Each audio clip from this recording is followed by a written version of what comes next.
Welcome to Simply Sarah. I'm Sarah Stockham, your host, and I am so pleased that you are carving out time for yourself for this conversation. It's one that I've been looking forward to. And I want to say also thanks to our sponsors, to Michelle Bell Art on Instagram, and to the Stegner family for their incredible support, and for the artofforgiving.com. And thanks also to April Renee Dougherty for joining us today in studio for this incredible conversation. You are a #1 best-selling author on Amazon. We are just so excited about this book, Overcoming You, Stories of Strength, Struggle, and Success. Would love to hear how you got to where you are today, friend, and writing this incredible chapter. Well, I look forward to a good conversation. And what I appreciate about your show, Sarah, is that it creates space. And that's something I've learned people rarely give themselves. So I'm looking forward to talking about what helps us steady ourselves when life gets loud. Oh, I'm so excited about that as well, because there are tools that we can use that are proven. They are simple, but sometimes we need to be reminded of them, of the importance of actually using them. They're not just for somebody else or for another time. They are actually for us to be able to use. And one of those things for me is starting my morning in a quiet time. And I know that that's been part of your journey as well, as having that centering quiet time in the morning. How did that help you before the storm blew open? Yeah, really good question. That helped me quite a bit just in having that discipline in place. It's kind of like going to the gym, right? Or you'll hear a lot of times people say, when's the best time to redo the roof on your house? And that's when the sun is shining, not when the big storm of rain comes and that downpour. And so it's kind of the same concept there. And I would just say that strength was there and was able to just call that forth within me. And then I'm a believer in God, and so He came right alongside me, and we got it done. Absolutely. For the people who haven't read your chapter, who have not heard your story before, would you be willing to share your story of what transpired? Sure. I'll give a condensed version. The chapter, people can dive in there just for sake of time today. But basically, had just, I'm a big vision board maker, so I usually have a vision board each year that I play off of throughout the year. And 'cause some years, things are going great, some moments in entrepreneurship, especially. And then the next moment is, you're wondering what just happened at that great moment. And so Right. the vision board really helps to just keep, I call it aiming up and keep your eyes on, on the prize, if you will, of what you're really intending and wanting to create and experience in your life and for those around you. And so had that there. However, what I noticed was that something was kind of off, and I couldn't quite put my finger on it. And the pictures were coming into reality. Our son had just graduated from his college. He was actually entering his master thesis, but had finished his undergrad. And I had just left was working a dental career as well as breaking into the financial industry, had just opened up my first practice. And my then husband was about to be promoted to plant manager. So a lot of things we'd really worked on throughout the years and just the grind of getting all those things done, get your head down and making it happen. But again, as I looked up at that vision board, there were a lot of it looked like one thing, but it felt very different. If that makes sense. Mhm. Not a sense of dissatisfaction at all, but definitely something that was just really off with him. And so, I talk about being still, just like we are today, and just kind of stopping and saying, okay, what's going on? Let's really Right. embrace this moment. And when I did that, that's where there were different mechanisms. I talk about it in the chapter. There is a Bible study that I just happened to need to get done that I said I would get done with a friend, and I had been putting that off. So I thought, let me revisit that. This is a good time to kind of wrap that up. I was heading into another study fairly soon, so I wanted to, honor my promise there. It's very interesting too, so I definitely wanted to wrap it up. But that's where God just really met me, and I used that mechanism, I would call that, to get my attention and get me into a space where I was just so focused on Him. And I literally turned everything off in my life and said, okay, you know what? I got to go figure this out and see what's happening. Especially, with your spouse, that's you're kind of their wingman, right? So if they're not there for you, you're really in trouble. And so I knew that I needed to take that time and get that done. So anyway, that's when the reality, of what was really going on for him came into my reality. And I started to, I'm a protector by nature. And so I started to think, okay, what can I do to help this person? I realized he was much further along the path than I had realized. So paying attention when you should versus when you have to is probably a smart thing to do, I learned. But through that time, I really realized I need to, protect myself and my son and make sure my son was off at college, but he was still, he was still kind of tethered to us. He wasn't really fully on his own, as he is today. And so it was an opportunity to really just step back and say, okay, what, kind of take assessment, almost like a triage when you go into, a hospital or something. And that's whenever I was able to, just really step back and realize like, okay, I'm standing here amongst ashes, literally just ashes. And, what is it that I'm going to do with this? Mm. So in the book, again, I talk about that. I, really believe there was a call that was probably coming to me way sooner than that moment. When I look back and kind of look at the breadcrumbs, if you will. But I do realize that that was, a call to a brand new adventure in my life, and it certainly has been and still continues to be. And as sad and as it is to leave someone behind, and you definitely grieve them and have survivor's guilt and all these things that you go through, you do realize that you can't go down, down with the ship, or others will go down as well. And so, now living in a place where, okay, I can do this. We've got all the, all the right things in place, and now we just need to, honor that and respect this new calling. And that's where we're living now. What a remarkable, remarkable story. Just truly of being in your living room and just seeing that everything that you had believed, living in your dream home, you guys had done everything. And to come to that place and go, wait a minute, even though I'm touching this, I'm inside of it, I'm doing all the things, this is not where I'm supposed to be. And this is not lasting. And taking that space and choosing to move to a completely different city, I thought that was really such a brilliant thing to do, because you had so many memories, so many, everything had been in that particular place. And so to go someplace new where everything would have to be rethought through, like, why did you go to this particular grocery store? Why did you choose to do all the, banking in this particular place, and all the different pieces that go along with relocating and coming into that new space and being just so open? What helped you to be open and to the newness of all the different things that were coming to you? Because I'm thinking, as somebody who has a vision board, that you're and somebody who helps people with finances, you like to see things forward. You like to kind of have a pathway of where you're going and why. And to suddenly be in that space, knowing that you were going to be on your own, that you needed to figure out next steps. What helped you in that process? Yeah, gosh, another really great question. With his human beings, and I don't know if it's Jim Rohn or someone that said this, but it is that we as humans tend to move away from pain or toward pleasure. And I'm one of those people that has been really driven by fear, and not so much like, oh, I'm scared of this, but more of just using it as fuel of, okay, I don't want this to be created. I want to, have this at least option when I get there, if that makes sense. And so using that fear to drive me. So it wasn't so much like running away from, although I knew that I had to stay really strong, and I had a lot of healing that I was going to need to do and go through. So it'd be kind of pit stops along the way as I was, saving everything from, just completely being obliterated. And so during that time, I used that fear of, okay, if I stay here, there's much more potential that I won't be strong enough on the other side, right? That bridge of faith that is talked about in the chapter. And Right. so that's what has really driven me in many areas or many times in my life. It's certainly during that time, just full throttle that fear in a good way as a tool. As exactly, using it as a tool in such a positive way. I think also that space of being productive, but not in the negative way, right? There's that space as well.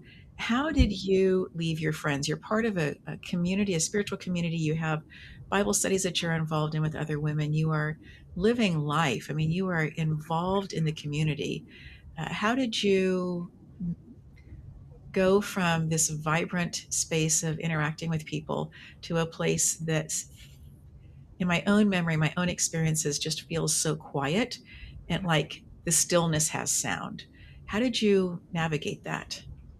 Yes, they're very slowly and methodically for sure. Mhm. And it definitely there was a lot of consideration around that. Some people just were so supportive of it, and some didn't understand and were hurt, and that's what happens, right? When we go through those things. And so, dealing with all of that and carrying that forward had its own challenges. But then looking forward, like you said, I'm in a brand new place. But I saw it as an opportunity. I thought, gosh, if I had, for 20, 30 years, I lived in this one area and I had, just all these incredible relationships being built. I mean, just amazing, the people that were in my life, and many still are today. But definitely in that time, I was like, gosh, I'm just so fortunate. And how can I build that again? And then I thought, well, if you've done it once, you can do it again. These aren't the only people in the world, and you're not the only friend that someone can, other people Yes. can be your friend too. So it was really coming more from, I'd had that thought, but then tapping into more or choosing an abundant mentality around that, and being able to just, very methodically. And it's kind of neat too, because you're, at least for me, I was very intentional about, who do I want to be friends with to impact my life and me impact their life? Who do I want to, maybe work with in business, because I had to start on my new connections and in a new Right. area, a new church, new neighbors, the whole thing. And so, it was definitely a journey. Some of it was honestly pretty lonely and very painful, because you've just kind of immediately left, so you can't just run to lunch or have coffee, or you can pick up the phone, but it's a little different, right? When you have Yes. someone in your home and vice versa, or what have you. So there was, definitely those seasons for different parts of rebuilding those relationships. Mm. I've never been asked that question. I really appreciate that question. It makes me just think about how, yeah, it's how special it is to have, it's like two, I always think of it as having like two lifetimes of relationships in my life now. And like I said, it was a journey getting here, but I'm very grateful for everyone. Mm. And I so appreciate you talking about how not everybody understood, not everybody stayed walking life with you. And there are those who just naturally are going to fall away. And to be able to see that and grieve that when you were grieving so many other pieces, and then to come to a place where you go, oh, this is the newness and this is the new place. And it is lonely.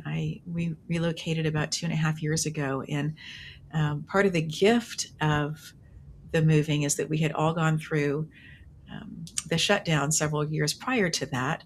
And so all of us had figured out how to use Zoom or do long distance things, even if we were just across town from each other. And so that beautiful space of being able to lean into that and to know that we had that particular tool, but it's not the same as going to somebody's house or having the friends over to your place to be able to just to sit and enjoy each other's company. There is really something different about being in person that isn't replicated when you are online. It's beautiful being online, but I think of it kind of the difference between receiving a text versus receiving a phone call, right? You're communicating in both places, but yet one seems so much more personal. And that for me is true between being online and then being in person as well. And I love that you're able to talk about how you can see that there are these different friends, these different friend groups as well that have supported you and who know you. And I think part of the beautiful thing about moving to a new place, you've expressed this beautifully, April, is that space of being able to choose the new friends, choose the type of who you want to be investing in, and who you want to be investing in your life as well, and getting a space to be able to do that differently as somebody who's not just in college or just out of college, right? Somebody who's lived a little bit of life, and to be able to feel that, and to be able to interconnecting with other people differently as a result of that. So thank you for speaking so eloquently to that. What advice would you give to somebody who finds themselves listening to their spouse talk about all of these other things that you had perhaps some breadcrumbs of knowledge about, but didn't see, and that you could see that the facade of the person that you had chosen, that you had been walking life with, that what was behind the scenes was just devastating, and that you knew the relationship would not continue. What are some things that what's some advice that you give to somebody who finds himself in that place? Yeah, advice. It's such a personal journey. I mean, I don't know if you and I had been sitting here, Sarah, years ago, and you were to tell me this is what's going to happen in your life.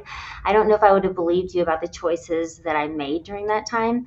Mhm. Uh, it's just such a personal thing. I don't even know how to describe that. And it's, I think even where, for me, where I was at that moment in time in my life and kind of what was going on and what, my hopes and dreams and what I believe of, just every day trying to honor the terrible privilege of my existence that I even get to be here. I think that's just so personal for everyone. And so when those moments come, there's just, so much opportunity to look inward and just, we can't control all these things. I wish we could, but we can't control a lot of the things. I wish we could control a lot more of what is happening around us. But to be able to just go inside and say, okay, what do I need to do right now, and who do I want to be coming out of this? Who's going to need me when I'm coming out of this? Potentially, that we can lean on each other. So again, it's hard for me to really give advice, but I just would share my own story with that as kind of what I went through with it. I really appreciate you saying that every single situation is so personal because it is. Mhm. And that space of being able to listen, and that space of also knowing that we as women, particularly if you have children, need to figure out a way to move forward to the next day. And sometimes that requires not sharing all the things that are in your heart or on your mind in that particular moment, but figuring out how to best move and for everybody to be able to get into that next day and then to take a deep breath and then do that again. I know that for myself, I went through something in my 20s that I couldn't eat. I found that. And I also found that drinking water, I could only do it in short little sips throughout the day, that I couldn't drink. If I drank a full glass of water, I was throwing it up. I could not keep it down. And so, loss, when it comes at us in different ways, has such a way of showing us who we are in a different way. And would I want to go back and go through that all over again? No, but has what I learned during that time helped me in other places that I have felt grief or felt loss? Yes. And has it helped other people? Others have told me that it has, as I've shared my story. And so I really appreciate you talking about how unique each of those situations is and how we physically respond to those things as well. For a period of time, there was hardly any sleeping. And then I went into another period of time where 14 hours a day wasn't enough sleep.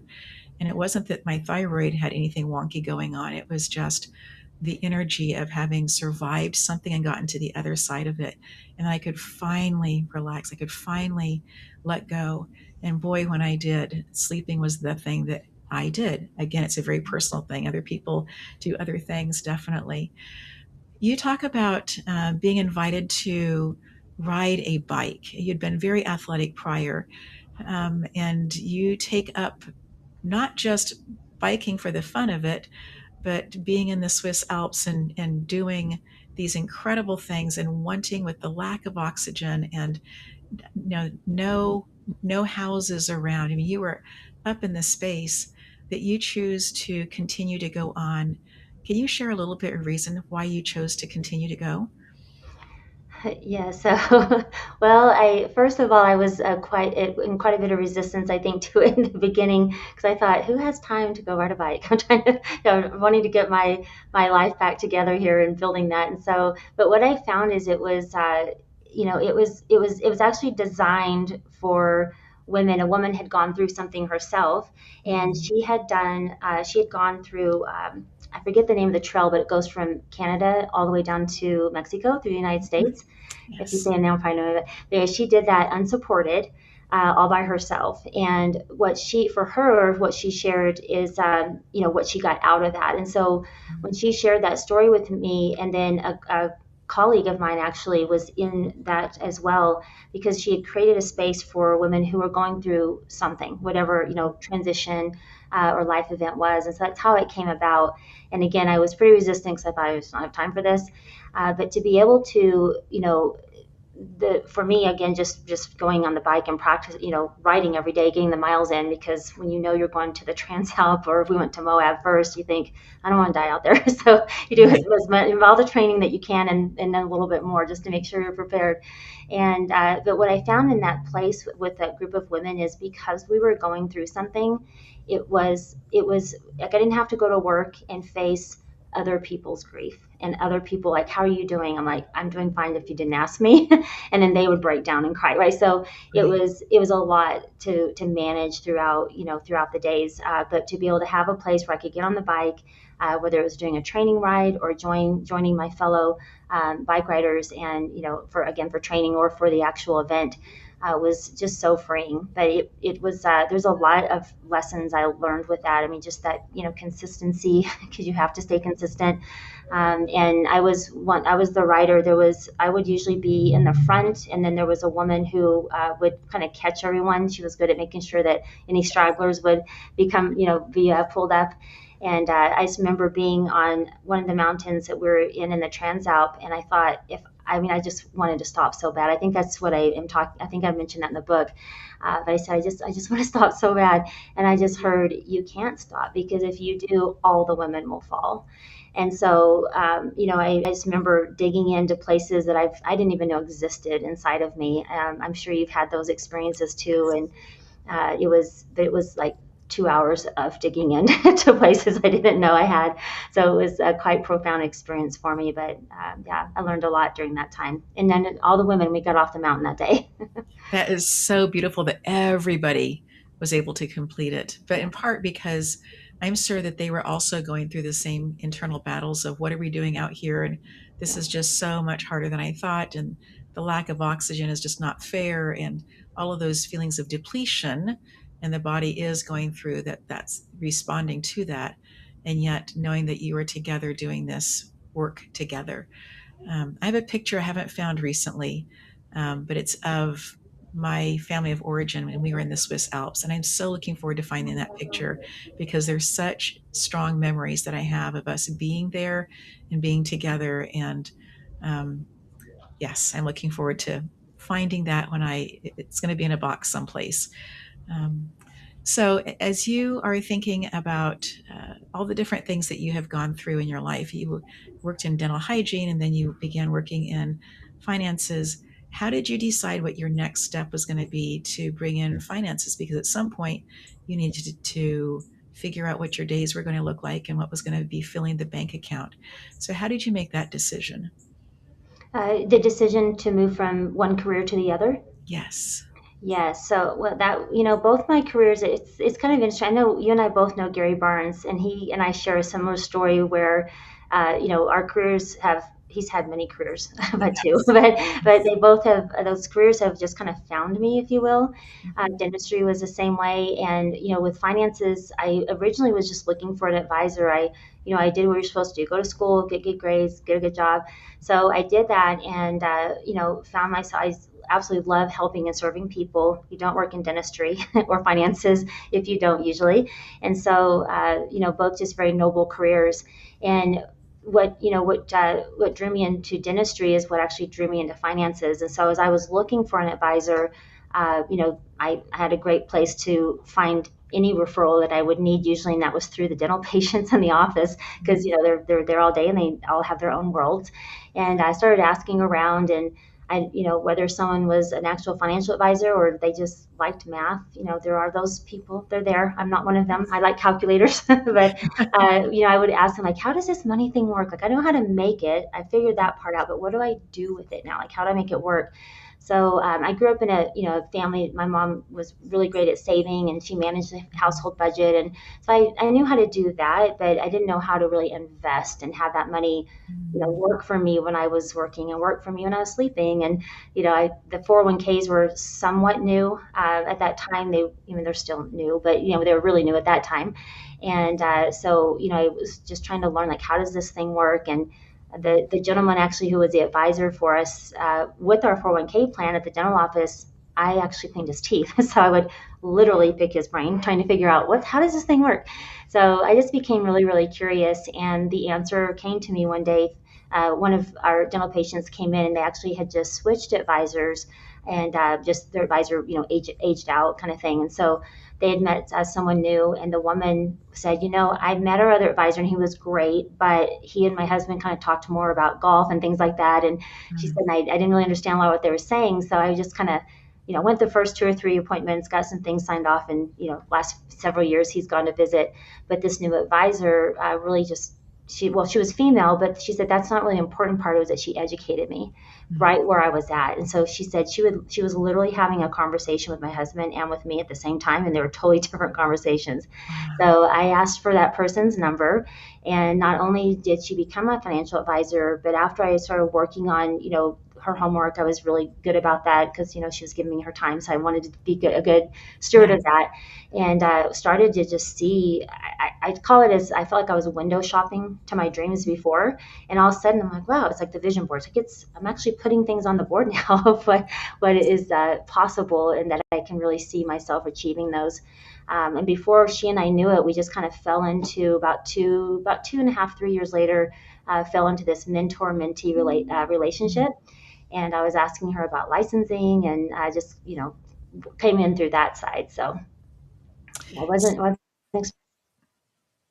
So when you moved to the new city, then did you find that it was easy to continue doing those things, or did it become something that was more difficult to do in the new city? and I'm sorry, it cut out just a little bit. Are you saying, was it difficult to do the new things in the financial industry in a new city? Correct. Yes, yes.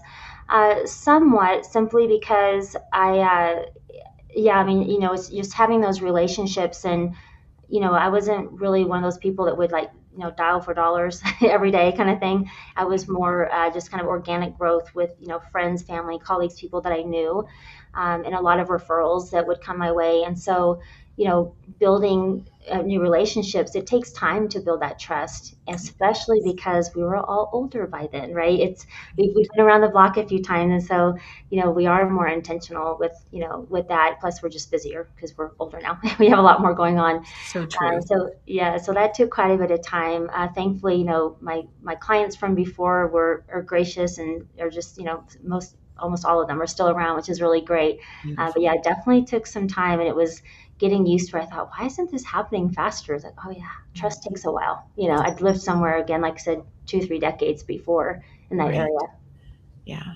And Yeah. that the trust does take a moment. It does take a while for it to develop, and then for it to um, show up in different ways, not just of asking questions, not just of signing contracts and doing that, but also the for the long haul, right? It takes a while for walking life together is how I share that.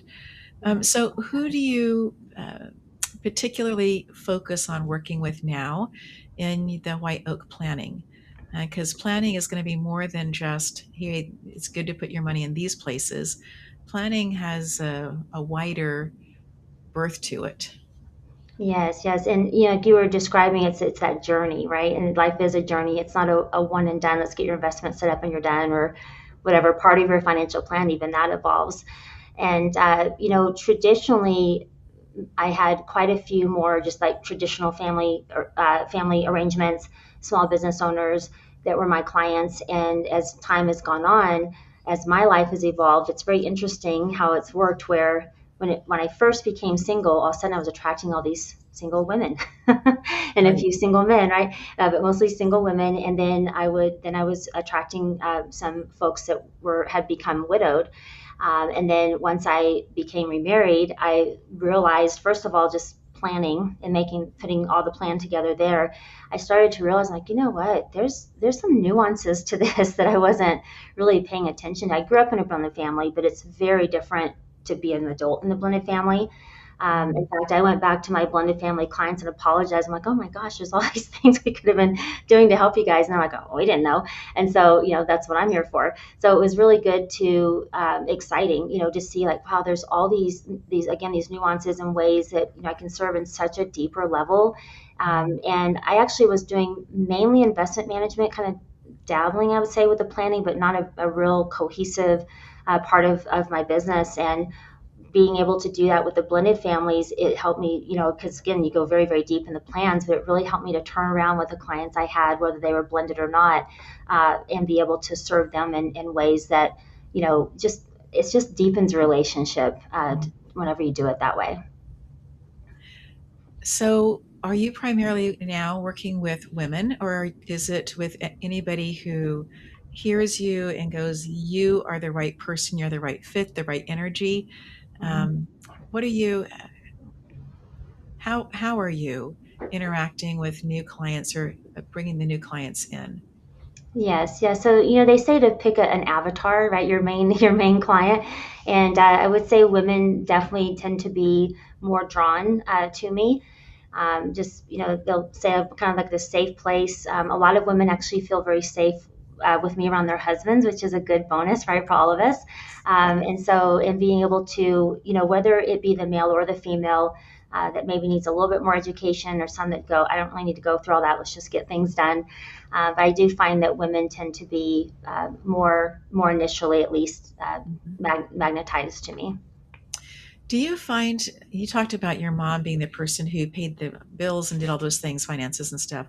Are you finding today that um, more women are the ones who are doing that, or are you finding it kind of even? Yeah, and again, I would say more often I'm seeing it. I don't know if it's yet more in general, but definitely more often I'm seeing it. Whether it be, I mean, you can jump on the internet and learn so much now, right? There's a lot of information Yeah. coming at us. So I think just that awareness is there. But also whether women are in a situation, maybe they've never dealt with finances yet, but then they come and say, okay, mom left some money, or my sister passed away, and I'm supposed to take care of the kids now. I mean, whatever's going on there. So we're definitely seeing more women, sometimes by force or life kind of putting them in that position, but Mhm. definitely choosing that ahead of time as well. And you also talked about now being in a blended family and working with people and going back to your previous clients. What are some of the nuances that you find? I know that when my aunt and uncle were killed in a car accident by a drunk driver, that my cousins came to live with us. And so we overnight became a blended family, although my parents never adopted them. But even holidays, all the things that we do, it's never just the three of us. Or if it is, it's a very odd thing to have it just be the three of us original kids. It's now six of us that have, if mom's involved, it's the six of us, right? Yeah. And so, what are some of the things that nuances that you have noticed about uh, better paths to blending families? Yeah, no, that's a loaded question there, Sarah.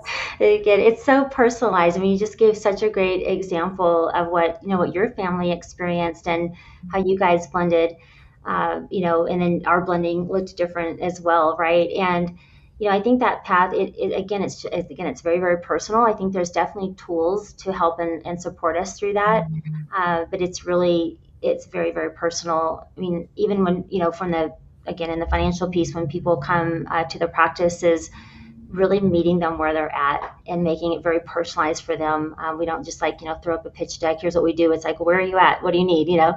and being able to start from that place, I think, is incredible way to serve people, and a good long-term plan as well.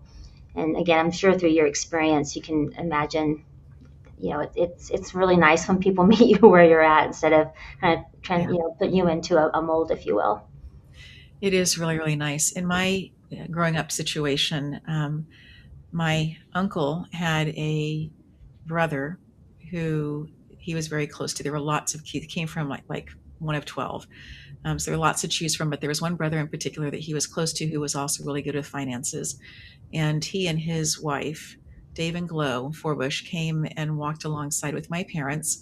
And so if a financial decision was going to be made, it was my mom's only sister. So um, if a financial decision was going to be made, all four adults needed to agree with that. And that really helped the kids work through decisions that they wanted to do, impulses that they had at different points. And it was the four of us need to agree, and we're going to figure this out together. We're going to hear everything that you have to say, but we're going to work on this as a together thing, and it's going to be fair for all three kids. And I think that as my mom has talked about that more recently, at different points of things that they did right. That was one of the things where it wasn't just my parents stepping in and saying, okay, we're moving into the house, even though we've been living overseas. We're going to stay here in the States. We're going to live in the house. We're going to do all those things. But it became this community that made decisions, this community that was raising, this community that was loving on, this community that was making sure that needs were met, whether they were holiday needs or, and the holidays particularly, the way that we celebrated overseas was so different than how people celebrated here in the States, how they celebrated in Michigan. And so that space of, finding their recipes and doing the things that they really enjoyed doing, and um, finding ways to be able to find common ground. My parents always spent exactly the same amount of money on each of us for Christmas. And if they didn't use all of it, we got a little envelope that had the pennies and, all the rest of it in there for us.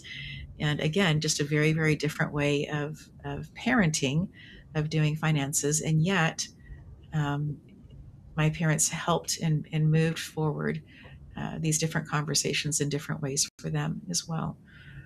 That's so beautiful. Yeah, I love that. I love that. And it's, it is such a great example of, being met right where the family was, because there are different traditions and belief systems and just habits. And how do we do our day to day, much less the long term vision. But gosh, what a beautiful testament there to a blended family. Thank you for sharing that. Oh, absolutely, April. And I think one of the things that also continues to make it be so strong, my father's been, he kissed the face of God about 16 years ago.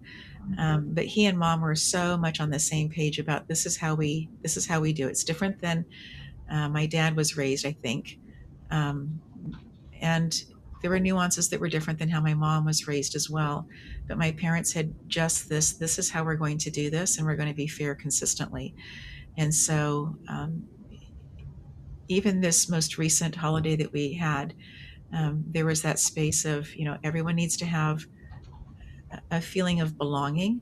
And so I was texting ahead of time because I hadn't been part of this particular configuration. I just hadn't joined in of holidays as we are at this point as adults. And so I'm asking, what recipes do you want, or what are favorite foods and stuff? We get together every summer, but this is different, getting together in the wintertime and finding, kind of figuring out some of those places as well. And so I felt like I was doing a little bit of catch up. And then I found myself for a moment going, why am I doing this? Like hands on my hips. And then I came to a place of saying, wait a minute, this is how am I doing this? So the why has already been taken care of 40 plus years ago. This is how are we going to move forward? How are we going to do this together? And mom was just sharing that this was one of the times, in fact, the only time that she knows that all of the kids were together for this particular holiday as adults, this many years past. And it wasn't, only one of them was supposed to come, and then two of them were going to come, and all of a sudden all three of them could overlap by 3 days. And it just made mom so incredibly happy. And so again, that space of honoring, of listening to what mom wanted, listening to other people's schedules, and just being willing, and figuring out the kitchen, just figuring out it's going to look different. We're going to do some things the same, but some things will be very, very different, and being open to that possibility of it being really, really good. Different, but open to the possibility of it being good. Hmm. Yeah, I love that. How am I doing this? I love that. Yeah, That's really good. I'm gonna borrow that one. it absolutely may. Thank you so much. That's so good. April, in this writing of this book, what are some things that you are hoping happens as a result of putting your story out there so beautifully in three different parts? I love that it's three chapters inside of a chapter. I mean, just gorgeously done with a fabulous poem at the end. What are you hoping that happens as a result of taking the time to reflect and taking that courageous step to share your such a personal story? Yeah, I had the opportunity when the story was a little more fresh, probably about 2, 3 years in, to Mhm. sit across from a woman who was about 20 years my junior. And she was entering in knowingly into a very similar situation. And so someone had said, you've got to talk to April. And she and I didn't really know each other. I think we had seen each other in passing one other time. But I had the opportunity to sit across from her, and I asked her for permission to be able to speak to her as if she was was my sister, and she was, please do, and was very open and about. I mean, we had a long conversation. It was a good conversation, but I just, every tool that had helped me, I just, kept going and going, and she kept receiving and was really taking everything to heart. And a few months later, about actually, I think it's about 6 weeks later, it wasn't that long, but about 6 weeks later, I had a note under my office door from her, of how that had transitioned her life in a very significant, I'll just say, eternal way. So it was really, really exciting. I thought, gosh, I was like, sometimes at least for me, I had wondered, I'm like, why did this happen? Like, why did God take him and not me? I had a lot of that going on for me. And so what I realized during that time, I remember calling my mom, and I said, Mom, if just that one person, if their life was changed, not that I wish it had happened, but I can see that it was meant to be, or if it was worth it, if that makes sense. I don't know if I'm putting the right verbiage to it, but anyway, and so the book, and again, Gary Barnes, you can ask him, and I'm on recording. So yes, Gary, I know for 7 years he's asked me to do this book. So finally, I had lunch with him several months ago, and he brought it up, and I just said yes. Like, I felt my body just say yes, and right away. So I knew it was time. It was still pretty scary, and I had my hesitations, but prayed through it a lot and got it done. And so, I hope that it will just, at least that one. I definitely hope more, that it'll help touch a whole bunch more people, but just one person, it'll be very worth it to share. Gary Barnes also talks about the one. If Mm, we do this work and only one person's life is changed for the better, then it's totally worth the work. And I hear absolutely. you saying that as well, in that personal experience of sitting across from somebody 20 years your junior and saying, hey, can I speak to you as if you're family? Like, you're my sister. I'm going to share with you the wisdom that I learned, but I'm going to share it from a very personal, raw place. And so I want you to receive this with an open heart.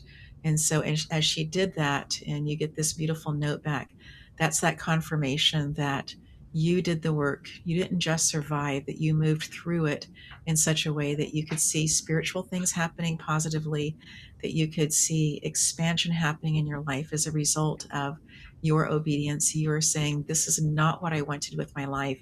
This is not how I wanted things to be able to move forward. And yet, here I am. How do I overcome this situation? How do I move through this situation in order to be the best version of I can of myself? Because there isn't going back to anything, because it's all ashes, it's all shattered. And so now, in this space of absolute nothingness, and if we think about the beginning of Genesis, it was that there was nothing and that God spoke words, right? And so after that, everything began to move. And for you, that space of having that devotional, seeing the bridges being built and that space in between that was missing, and knowing that faith was going to be part of that, um, I think is such a beautiful vision, but also such a beautiful piece to carry you through. That space that's missing is a space that's not missing. It's a space that needs to be filled in. And you fill that in by being faithful. You fill that in by being faithful to yourself, to the journey that you are experiencing, that you are living. Um, I so Beautiful. appreciate you taking the time to write, April. Thank you. Are there things that you would like to, other things you'd like to share, advice that you'd like to give, a way of looking at challenges, not necessarily relational challenges or financial challenges, but just regular challenges in life that you would like to share? I love that little piece that you talked about, doing things because the fear is there, not that the fear is going to stop you, but that space of pushing into that. I think that's such a unique way of looking at things that feel uncertain. Yeah, I mean, I often I share a short grounding exercise with people when they're facing, a lot of uncertainty. It's just a few reflective questions that have helped me, and apparently others that have helped. They given feedback on creating clarity before taking action. Mm. If that'd be helpful, I'm always happy to share that through you, Sarah. But I would just invite anyone, who's listening with us today in this conversation, is to remember that clarity doesn't come from having everything figured out. Being out in those mountains, I did not have it figured out on that mountain bike, right? But it does come by giving yourself permission to pause, just like we are today, having this conversation, to breathe and to take that one thoughtful step at a time, just that one step. And not an impulsive step. I like that so much, April. That space of thinking and just pausing and taking a breath inside of it, because it feels like there are about 3 million steps that need to be taken, and can I please get through the first million today, because it's just so hard. And I just have my eyes closed and I'm just doing it, right? And what you were saying is take a breath, ask the right questions in that space, and then be thoughtful in the decision that you make. And again, that space of thoughtfulness really isn't just for yourself, it's for your future self. And if you, again, if you have children, it gives you a space to be able to say, I made the best decision that I could. And it wasn't an impulsive decision, it was the best decision with the information I had at the time. And just to be able to stand by that, um, and to feel okay with that, even though others may question it. And I think that's part of also this space of it being such a personal journey, is that others have their opinions. Did you experience that? Yes, I did. Yeah, some that agreed heavily with me, some that pulled me forward on things that I eventually did agree on, and some that completely disagreed. Yes, Yeah, absolutely. yeah. Yeah. And I think that it can be very difficult to hear those things in the moment. I Hmm. even think for myself decades later, how did that person have the audacity to say those things to me? And yet they were speaking from their own lived experience, and um, they were speaking from the heart, and what they were saying was absolutely their truth. It just, even today, goes, I still am a little bit surprised by their position of authority that they said those things to me. And maybe that was because of their position of authority that they felt like they had to say those things. I don't know. But it is surprising sometimes what the, what people do say. Are there some things that you have found in your work in the financial world, in your work and working with blended families and people who find themselves, widowed or widowers, that are helpful just to kind of calm and to center the conversation as you begin to talk about their next steps? There is. I mean, just the questions that I talked about, that grounding exercise will Mhm. usually start there or go there if we need to go there during a conversation, and that really tends to help quite a bit, just for all of us, right? To get Right. to that good place. I will even have people come back and say, "Well, I did the grounding exercise before we met this time. I want to be prepared." And so, like, okay, that's good feedback. It must be a helpful tool That that is. we can use. So, That yeah. is a good feedback. Mhm. April, thank you so much for the gift of you writing, the gift of you putting your story out there, the gift of the time to hear, to be able to hear, for you to share so freely. Are there any final thoughts that you would like to make, or anything that you'd like to reiterate? I think we've covered. I would probably just add, as far as the taking that time to pause. And I thought of this when you were on commenting on what I'd said, is just to remember, as we take those pauses and we breathe and take that thoughtful step, a lot is going on there. I mean, we can, first of all, just come from our own agency, right? Because Mm, we can feel like all this stuff is happening. It's like, okay, I've got to tap into my own agency. I still have some kind of, reason that I'm here, and tapping into our why. I know for me, my son is a big, like, pulls me forward in a lot of ways. He's 32 now and he still does that, right? mm, But being able to tap into your why or your whys, as those go on. But yeah, that just kind of came up for me as you were sharing. So, mhm. but yeah, but otherwise, I just thank you, Sarah, and I really appreciate the space for that you create for these kinds of conversations. It's really important. I really appreciate that feedback as well, April. And if you have other things that you want to talk about in the future, this has been such an easy conversation. I would love to have you back. Thank you. Awesome. Thank you so much. And to our audience, we say thank you so much. The book is called Overcoming You. It is stories of strength and struggle and success. It is by the by Gary Barnes, and he's asked other people to write. This is volume one. They're already working on volume two. The amazing thing, one of the amazing things that I think about Gary Barnes is that he was a 9-time #1 Amazon best-selling author, and he didn't need to ask anyone else to come in and share their stories of strength and struggle and success. And yet he did, and yet he does. And what a beautiful, beautiful thing that is. And I'm just so grateful for him. I'm grateful for you being here, for you listening in, for you allowing this to touch your heart, for it to give you words and the right energy to be able to talk to other people who are going through really hard things. And until next time, friend, take really good care of you.